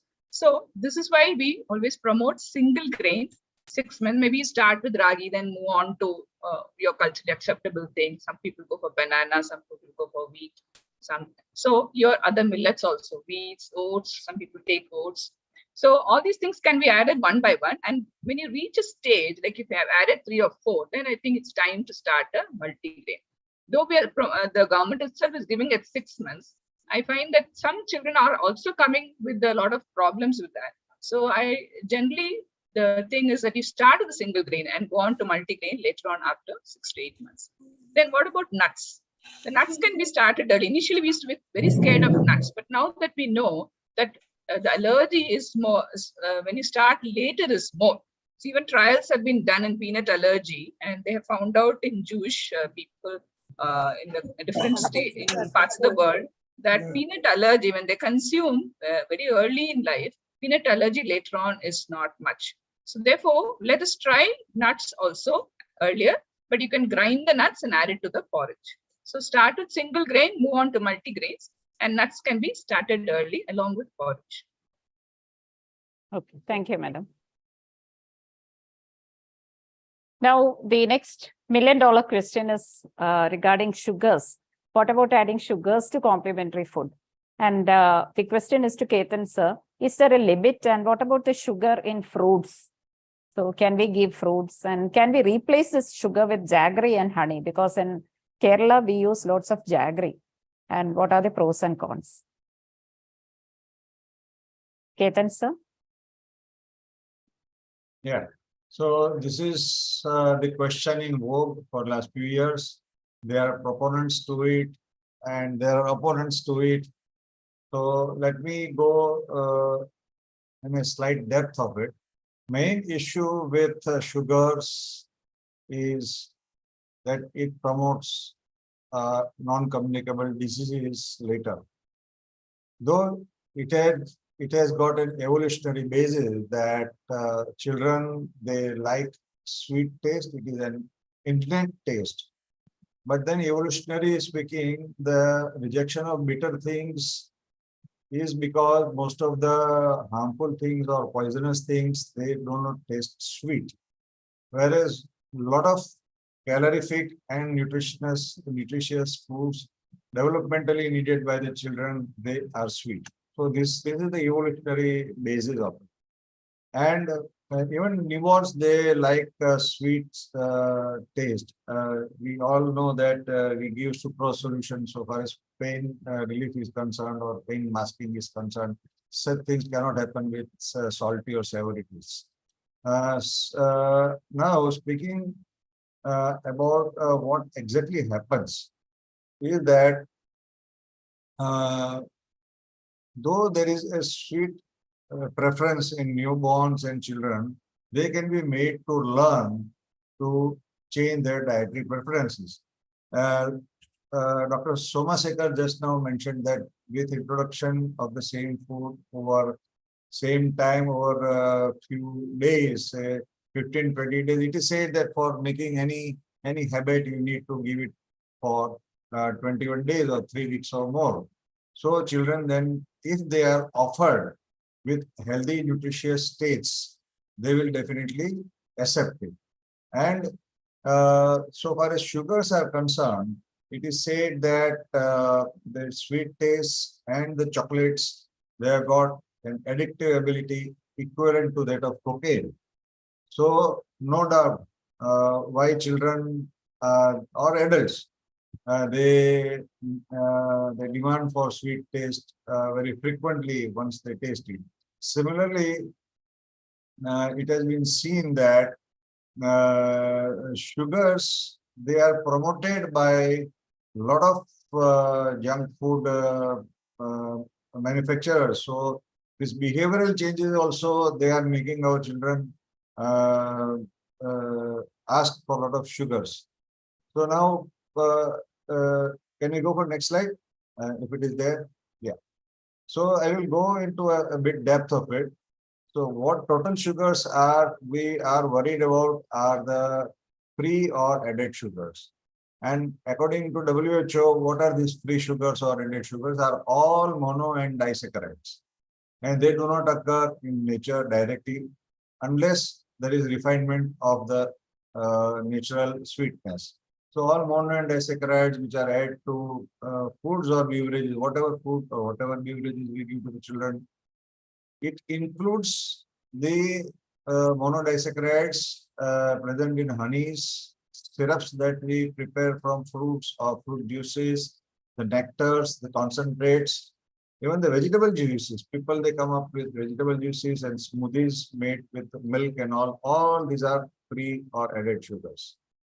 So far as natural sugars they are concerned, which are to be promoted are the natural fruits, vegetables, some sweet grains like maize. It has got sweet taste.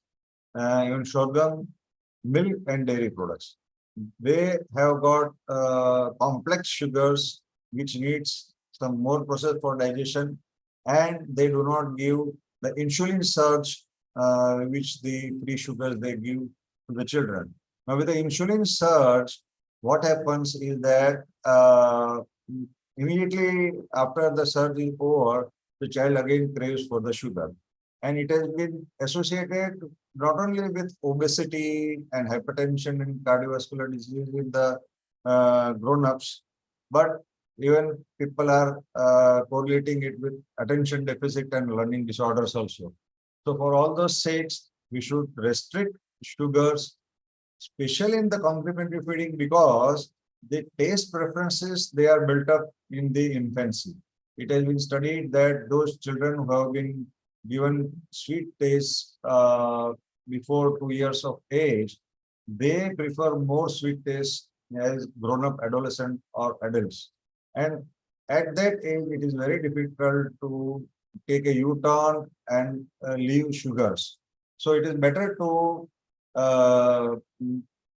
better not to expose children to sweet tastes right from the infancy during the complementary feeding. And once the child tastes different natural taste without sugars, it will be easier for them to choose and prefer healthy foods later in their life. So far as upper limit is concerned, I would like to say that 5% or 10%, whatever has been declared by the WHO committee, that is based on the studies for prevention of tooth decay or caries. It is not directly based on prevention of obesity or non-communicable disease, diabetes later in the life also. But then, so and so our logics, they go hand in hand that sweet preferences can be prevented if we prevent sugars right from the complementary feeding age. Now, so far as many things are available in the market that contain sugars, and there are so many things that you should know. All those who have got more than 22.5% or more than 27 grams per portion or serving of are the ones with high sugars. And we should avoid all the high sugars because ultimately the metabolic syndrome is the key thing that we want to prevent. There are different names given on the labels like cane sugar or crystalline sugar or nectars or molasses, or there are many. Main thing is corn syrup. People, they don't identify corn syrup as a sugar. So there are many different names that are given for all these sugars. And this is just a small comparison of what is available. And this was the debate that was controversial over social media. We should know that these health drinks, very common, famous health drinks, they contain free sugars up to 37 to 19, 20 to 37%. And they have got misleading ads also. And per gram or per serving also, they all have got a very high sugars. Yeah, that also includes high salts also. So with sugar, I think we should now know that jaggery is definitely sugar, though the content of sugar is not 100%, it is up to 90, 92%, the rest all other things are there. People, they want to promote jaggery for its iron content, but take it from me that the routine jaggery that is available, that is refined, that is crystalline, or the new jaggery that is not black in color, doesn't contain a lot of iron. It is pure sugar only. Rather, if you want to give iron through jaggery, it should be the consumption of the black molasses that is there at the end of the distillation process of making sugars. So jaggery is also not permitted as an alternative to sugar. Similarly, sweetening agents are available, which are low caloric sweetening agents like stevia and all. We don't have a lot of literature or a lot of evidences on the side effects of those sweetening agents on long-term basis. So we should avoid them also. And despite that, the main issue is if you give sweetening agent, then also the children, they develop sweet preferences, and these sweet preferences in future would be harmful to them. So this is all about sugar that I would like to convey. If there are any other questions, I would be very happy to take. Thank you, sir. So no added sugars in complementary feeds, and be cautious while using jaggery, especially brown jaggery. So when we are talking about jaggery, so jaggery is equated to iron. Now, iron deficiency anemia is very prevalent from 6 months to 2 years and beyond. And does IYCF guidelines address this situation? And if we cannot use jaggery, then what to do? Dr. Sindhu? We know that all the data shows iron deficiency anemia is so prevalent, especially during this complementary feeding age group. We can see if all the IYCF principles are applied properly, we can prevent this. How? That is, exclusive breastfeeding usually prevents our iron deficiency. That's the we know that the iron from this breast milk is well absorbed, even though this quantity is less, and during that period, not much is needed. And the timely initiation is very important. And the most important is the dietary diversity. Now, the IYCF indicator, what Elizabeth Madam has shown, has this minimum dietary diversity. Now, we have the minimum, we have to use these 5 groups. So we have to include this the good sources are the fleshy foods, non-vegetarian foods, all are very rich in this iron content foods, and we have to get the minimum dietary diversity, we have to include all these foods in the early life itself. If you practice this correct dietary diversity, there's a less chance of deficiency of iron occurring. And also the 9th principle of this complementary feeding, that is the micronutrient supplementation. They specify these vitamins, vitamin A, iodine, iron, these need zinc. These are some micronutrients that needs to be supplemented for all children. Though there's a national anemia control program, this Anemia Mukht Bharat actually recommends the supplementation of iron to all the children in this age group, it is rarely practiced. So one important thing is a poor tolerance, I think. Most of the children won't tolerate. We have to advise how to give it, how to improve the tolerance. And don't forget about the deworming also, because after 1 year, we recommend 6 monthly deworming, and that will also prevent the iron deficiency anemia in some parts of India. So if you practice all these principles, we can have some, we can control the prevalence of iron deficiency anemia. And next. Okay, thank you, Sindhu. Now, what is important is micronutrient supplementation. Actually, in Anemia Mukt Bharat, we have from 6 months to 5 years, we actually have the bi-weekly iron supplementation by the government. That is iron syrup, 1 ml contains 20 milligram of iron and 100 microgram of folic acid. Actually, this should be given to each and every child, and it is there in the MCP card as well. You have a column to fill. That is every Wednesday and Saturday you have to give. The mother has to give the iron syrup 1 ml and should mark it. So that is there, but the availability of this iron syrup in all areas, that is the problem. Okay. So the next question, now we were talking about the animal source food and iron. So what is the ideal time of introduction of animal food? That is a big controversy, like when to start egg, when to start fish, meat, and also any practical difficulties encountered. This question is to Sindhu. This is the same thing. Indumati madam was telling that regarding this, how these foods and introducing. And one important thing is we need to give all the foods at early for the getting this minimum diversity and all. And previously we used nuts to be introduced later, egg later, all these things. Now the WHO and all recommends that introduction of this animal foods at an earlier age, that they will be, the taste buds will be more tuned for it, there will be acceptance will be more. And also these are good sources of these all the important nutrients like zinc, iron. These are some critical nutrients during this period. And for this, those who consume these foods items, they are more taller, this lean mass is more. That is some studies shows that. And hence these benefits should be advised. Even though Kerala, the majority are non-vegetarian, but but there is a reluctance to introduce these food items before 1 year of age as a cultural practice. I think most of them are not introducing, but the new recommendation is introduction of the early in their diet, so that we can prevent the iron deficiency anemia in a big scale by using this. The WHO clearly says if the children are not given this non-vegetarian food, this micronutrient supplementation is a must. Yes. And when it comes to likes and dislikes, what they say is that these babies have got their own likes and dislikes. They develops by 8 months.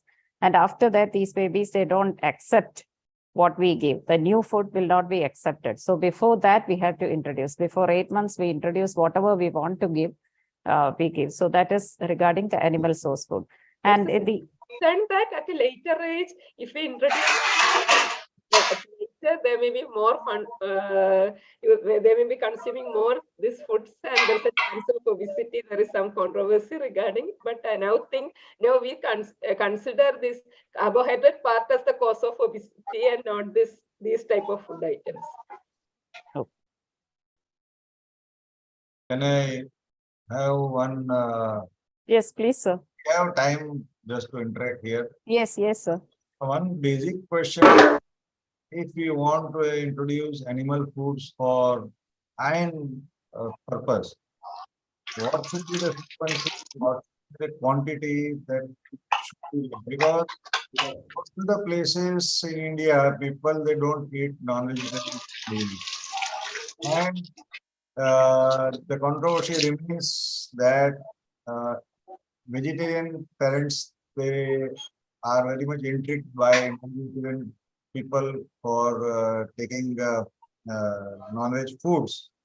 But so far as evidences are concerned, unless the child eats daily a good amount of non-vegetarian food, especially the liver, or very foods containing very high iron, like fish, etc., then only we can maintain good amount of iron in the children's diet. Otherwise, all children may be taking non-vegetarian diet also. They need iron supplements. And this myth has to be debusted amongst the doctors also and everybody. So if you want iron from non-veg food, it has to be recommended daily and good quantity, and especially the liver and fish, no poultry, no meat also. Am I correct, madam? Yeah, sir. It's a culture has a very important role in this determining it. But when considering Kerala, this because most of them consume fish in a very majority consume because of the this availability and all. So in such families, they can be used at an early age. No, it's not for Kerala because we are discussing this feeding pan India or even maybe whatever the people all around the world. This culture has very important. We cannot tell a vegetarian parents to give this this a choice should be given to them. But if there's family accepts it, they can do it at an early age. Yeah, but then also the logic that go with enough quantity, daily quantities. Okay. Anyway, Yes. please continue. Yes, sir. So next Can I add question one? is, Can I add one, madam? yes, yes, sir. The other problem which the vegans face is the B12 deficiency. We are talking about the iron. The other problem is the B12 deficiency, which is very rampant if these children are going to be a very strict vegan.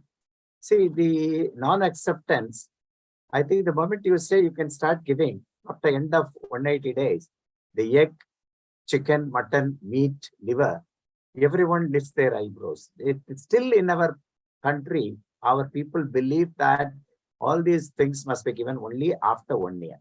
So this is not only with Kerala, it is pan-India, as our Ketan Bhai has already said. The other problem, the nutrition as far as the egg is concerned, I think this should be introduced irrespective of whether it is vegetarian or non-vegetarian. It is a vegetarian because the data evidence says that we have discussed in detail during our last IYCN panel during our Puduvai Pedika. If you introduce egg early, the chances of egg protein allergy, the developing egg protein allergy is very, very less. But if the children are introduced egg later, those children encounter egg protein allergy very much. This is one thing I would like to bring it here. I think, Madam Priya, now the time is, I think you have to Yes. One or two questions. now. Yeah. Yes. One or two questions now. Usage of salt in complementary feeds. Any limit to salt? And what we usually say is you have to avoid high fat, high sugar, high salt diet, and how much, how long? Ketan, sir? Definitely, salt is an issue. The recommendation is that we should not have any added salt, table salt, or any other salts. May it be other non-table salts also, like rock salts and everything. They should not be added till 1 year of age, because the logic behind it is again taste preferences. There is set, and there is no need. There is no requirement of free sugars or free salt in complementary feeding, because most of the foods, they suffice the daily salt and sugar requirements of infants. Another thing is that the salty packed foods, they are available, and that becomes an addiction for children. Below 1 year, maximum salt that can be given is 1 gram, and that is present in all natural foods. So it is not advised. From 1 year onwards, low salt diet can be given. One more thing that is the logic given is that the renal system of infants, it is quite immature, and the salt handling capacity, especially in children up to 8-9 years, is a bit low, especially when a very high salt is given in form of salty snacks or salty foods. So ultimately, in long run, for prevention of hypertension also, salt is not advised till 1 year of age. Okay, thank you, sir. Now, can breastfeeding lead to dental caries? Very briefly, sir, please. This question I really wanted to put in, because a lot of dentists, they are propagating that children should stop breastfeeding after 1 year of age. If they have got dental caries, they go to a dentist and dentist advise so. So it will be our duty to make them aware that it is not the breast milk that is the reason behind the dental caries. It is the sweet foods and the brushing hygiene, teeth hygiene, which are responsible for the increased caries. Rather, breastfeeding contains a lot of things which protect against the dental caries. So all dentists should be given this message. There are a lot of evidences that till 1 year of age, breastfeeding is protective against dental caries.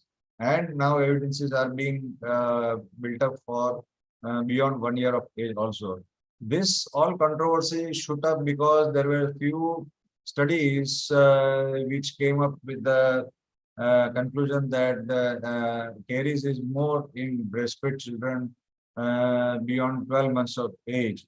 But then all those studies, if they have been dissected down with very poor sample sizing as well as the sample selection, and they did not take care, include the oral hygiene as well as the other direct salts present in diet of the children.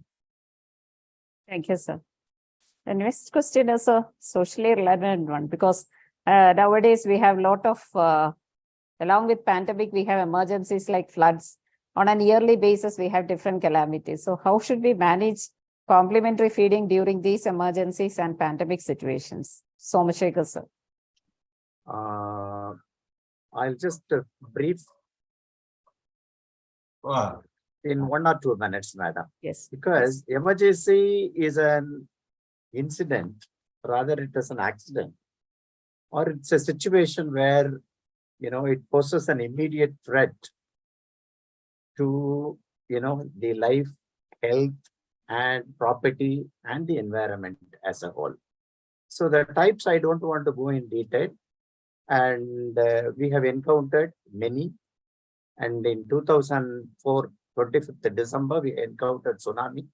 The last 2 years, we have recently encountered the COVID-19 disease, which has caused extensive lockdown and mass displacement. And, all of us agree that there was a great economic loss too. So, which affected the nutrition and the well-being of our children as a whole. So, it is very paramount important that how are we going to encounter all these things. So, I thought here I'll also discuss the question which Dr. Priya earlier asked was the guidelines for working mothers. So here, everything is come to a standstill. So we do not know. Last in the flood hit in Mumbai, where the government itself procured some of the products which are which come under the violation of IMS Act, which is against the norms, were being given to the places where the flood hit areas. Then I think we from IAP IYCF Ketan Bharadwaj is here. He has drafted a letter, very well letter, and stating that to the government not to accept and distribute all these things. So my appeal to all of you here is that there is, as such, there is no formula or guidelines during the situation what to eat and what is available at home. I think we should make a gruel or whatever it is, and each one, it is our role to must be a watchdog be vigilant and follow our rules and principle. That is our law of our own land. That is IMS Act. And there is an international code of marketing is there.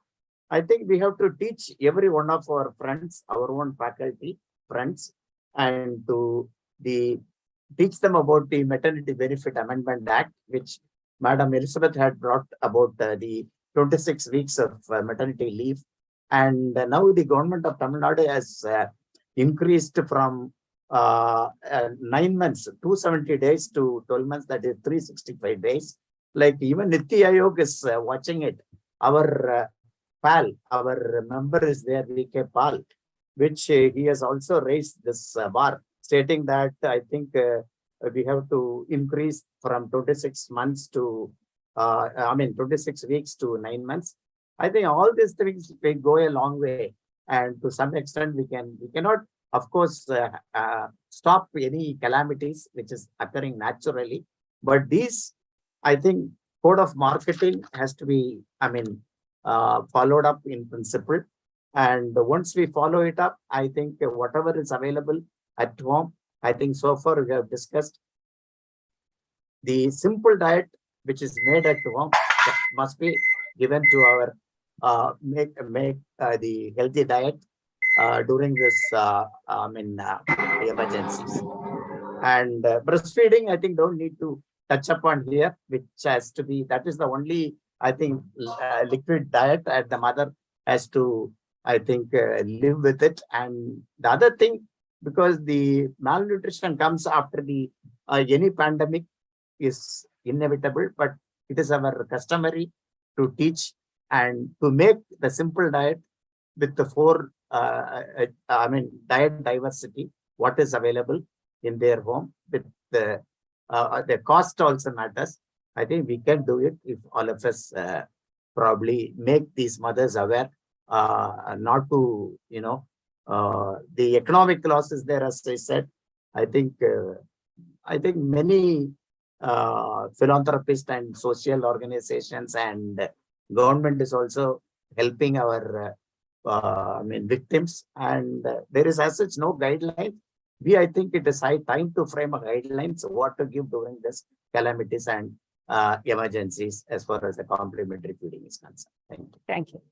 Thank you very much, sir. Now we have the last question to Indumati madam. Now, what is this baby-led weaning? Now, this terminology is now coming up in a big way. Baby-led weaning. What are its pros and cons? This would be the last question.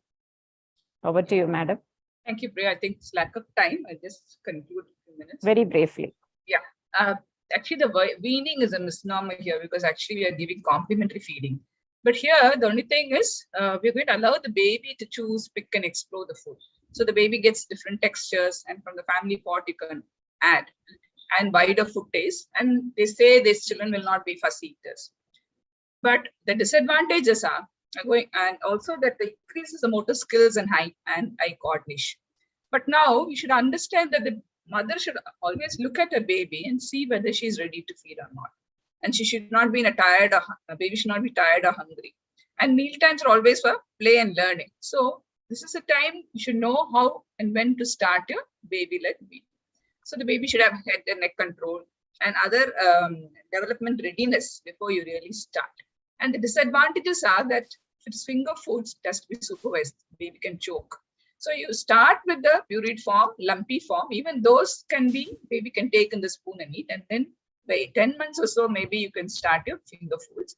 And age-appropriate cooking and different sizes for the baby to grasp and feel very soft food. And teeth is not erupted, but if you must look out whether the baby is able to chew. So these are all the things you have to look for before you really talk about baby-led weaning. And you have to avoid certain foods, hard seeds, nuts, seeds, etc. And definitely, parents should be there to supervise, so there is more chances of choking and weaning. I won't go into details because of lack of time. We'll discuss necessary. Thank you very much, sir. Madam, now we can wind up this session with a carry home message. And Somashekar sir, can you give your carry home message? Yeah. Before that, I think during emergency, I think some points to add. Ketan sir is here. He raised his raised a point which I think requests Ketan sir to add a point on the emergency. What is our stand as far as complementary food is concerned, feeding is concerned? Though till now we did not have a very concrete plan, but after experiences and writing to the government and all in past, we should come up with our own guidelines, especially how to increase the support, because most of the mothers, they lose confidence in both breastfeeding as well as their feeding practices, the culinary practices, which they don't value, the local culinary practices.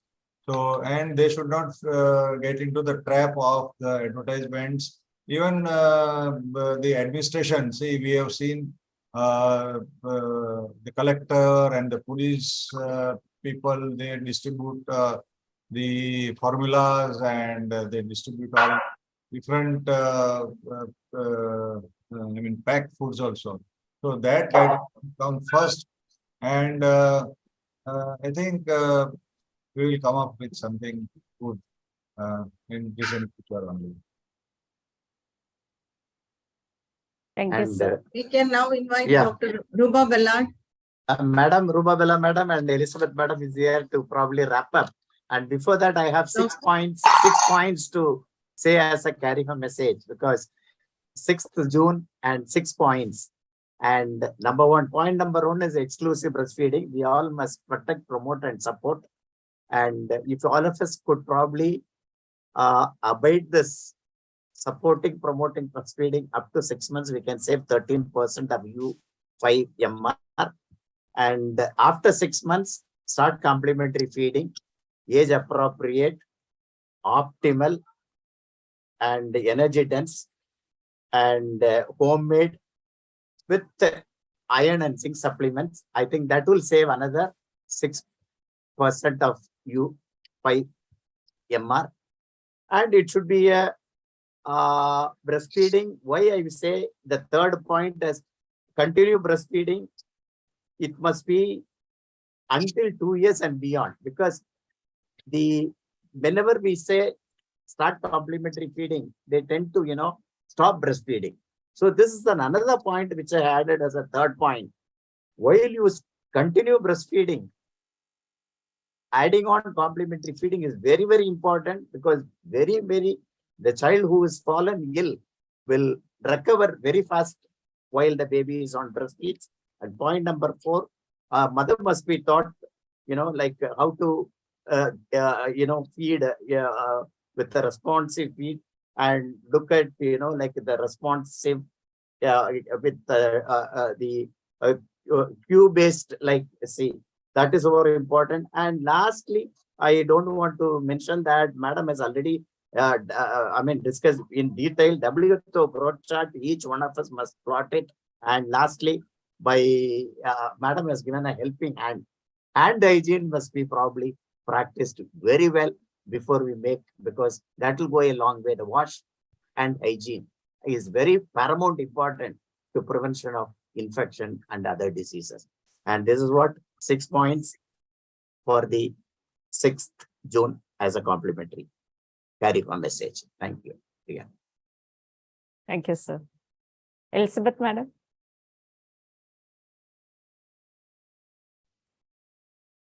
Madam. Elizabeth, Madam. Now invite Dr. Rupa also to come in. Yeah. Yes. At the end of these 2 sessions, it was very interesting, and I thank Elizabeth Madam and Kerala IAP for inviting me to be part of this very important program, which is very dear to me. This day, as we all know, has been told, we have been dreaming of having a session like this, and this particular event is being conducted in a very special way, I would say, dealing with very interesting and practical aspects of complementary feeding. To start with, I'll not take much time. I would just like to summarize in key messages to be taken up. Before that, one of the points which I would like to stress is the the IYCF practices in the low birth weight babies. I think we need to concentrate on this aspect, especially with regards to complementary feeding. Now, we know there are a lot of feeding issues in the low birth weight babies, and so also in complementary feeding. So this is, I would say this mainly because of my experience in conduct of a research as a multicentric study to look at the feeding practices in low birth weight babies. And we looked at the dietary diversity and the minimal meal frequency, all the indicators of IYCF, and the indicators are very, very below us, whatever is there, even for a term baby. So that is making me put up this point forth to our esteemed association and the members here to look at this fact and to involve or to take up this IYCF indicators even in low birth weight babies and look at strategies to improve these indicators in the low birth weight babies. So that's the point I just wanted to mention. And just to summarize this particular session, very interesting session, as you all know, there are only 4 or 5 messages I would like to stress upon. One is a lot of discussion happened with regards to when to start complementary, what is appropriate complementary, that is when, what, how, and what are the issues or some of the myths, practices which are not correct and which are to be corrected, the recent recommendations with regards to use of sugar, salt, animal food. Very nicely the points have been brought up, but not to forget important thing is about millets.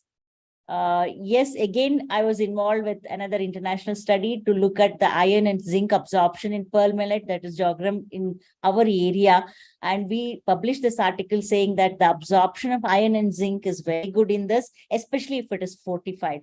So I think that is again evidence to say that we can use millets has complementary feeds in our children, whichever is appropriate for the region. We can use the millets. And coming on to the foodstuffs, yes, mothers have a lot of innovative ideas, and we need to encourage mothers to bring up these innovative recipes to make children accept the complementary feeds and to develop the good feeding habits. And last but not the least, yes, the slogan should be, we need to know what are the IYCF indicators. We need to practice so that we'll meet the IYCS indicators. And also we need to monitor our children with regard to IYCF indicators so as to make complementary feeding useful for growth, development and prosperity of all the children in our country, so as to bring about the socio-cultural change what we are wanting to happen in our children and to bring good growth and development in our children. Thank you. Thank you for giving me the opportunity to be part of this program. Thank you again. Thank you. Thank you very much, Madam, for a nice summary. Elspeth, Madam, your I think comments? it has been a long day. Yes, And ma'am. we are very happy that we had so much audience and so much stalwarts and those well-wishers and those, so many people are interested in complementary feeding. That is, which is amazing, and a very positive note that we have seen. And our president was with us, and he says C4 GP, no, all practitioners should know and speak the same thing. And the speakers have done 100% justice to all the sessions, and the audience have been interacting, and most of the interaction has happened in the chat box. Due to lack of time, we cannot go further. I think we should have more sessions during this week from different branches so that we can clarify some more things. And the millets have been brought out. This cannot be polished. Rice will be polished, and from the wheat we take only the endosperm. The rest we throw away.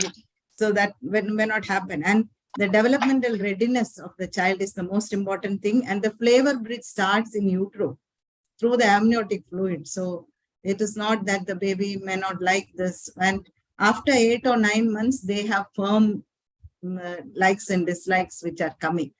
And so we have to make a social change, social behavioral communication has to happen.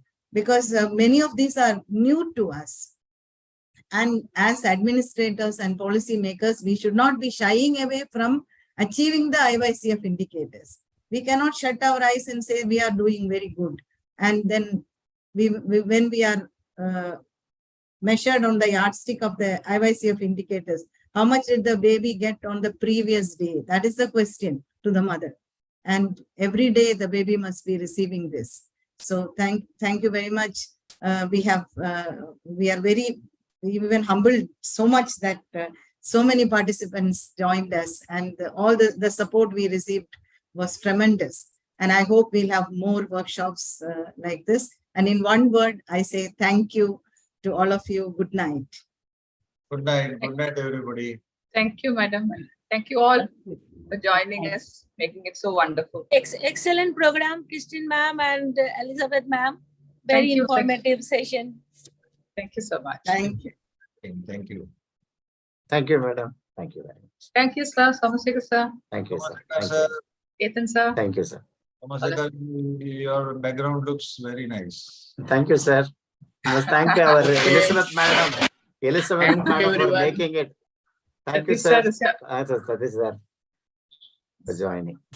Thank you, sir. Bye. Good night. Okay. Thank you, sir. Good night, Good sir. night. Okay, good night. Good night. Take a screenshot. Oh, yeah. I didn't. Those who are here can switch on their videos. Yes, you can take a They shot. take a photo. Please switch on your videos. Done? Yes, ma'am. Yes, ma'am. Okay. Okay, madam. Thank you. Thank you Good all. Night, madam. It is 10 o'clock. Yes, we need to 10 go. o'clock. Thank you.